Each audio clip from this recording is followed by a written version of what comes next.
खुनाच्या गुन्ह्यात न्यायालयीन कोठडीत असलेल्या भाजपच्या नगरसेविका शालन शिंदे यांना पोलिसांच्या कडक बंदोबस्तात विधान परिषद निवडणुकीच्या मतदानासाठी आणण्यात आलं।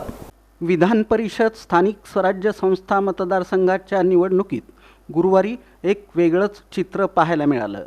खुनाच्या गुन्ह्यात अटक होऊन न्यायालयीन कोठडीत असलेल्या भारतीय जनता पक्षाच्या नगरसेविका शालन शिंदे यांना पोलिसांच्या कडक बंदोबस्तात मतदानासाठी आणण्यात आलं। त्यांच्या मतदानामुळे तहसील कार्यालय परिसरात काही काळ उत्सुकता आणि चर्चेचं वातावरण निर्माण झालं होतं।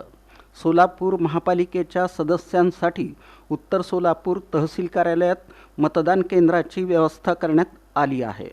स्थानिक स्वराज्य संस्थांचे लोकप्रतिनिधी मतदार असल्यानं प्रत्येक मताला महत्त्व प्राप्त झालं आहे।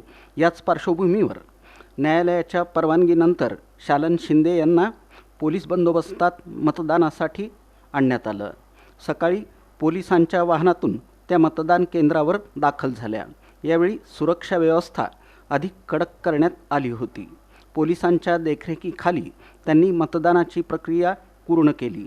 मतदान केल्यानंतर त्यांना पुन्हा पोलीस ताब्यात घेऊन रवाना करण्यात आलं।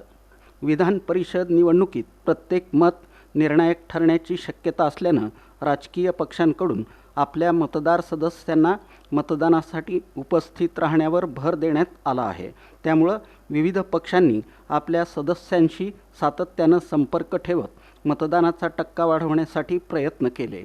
दरम्यान खुनाच्या गुन्ह्यात अटकेत असलेल्या नगरसेविकेला मतदानासाठी आणण्यात आल्यानं राजकीय वर्तुळात चर्चांना उधाण आलं।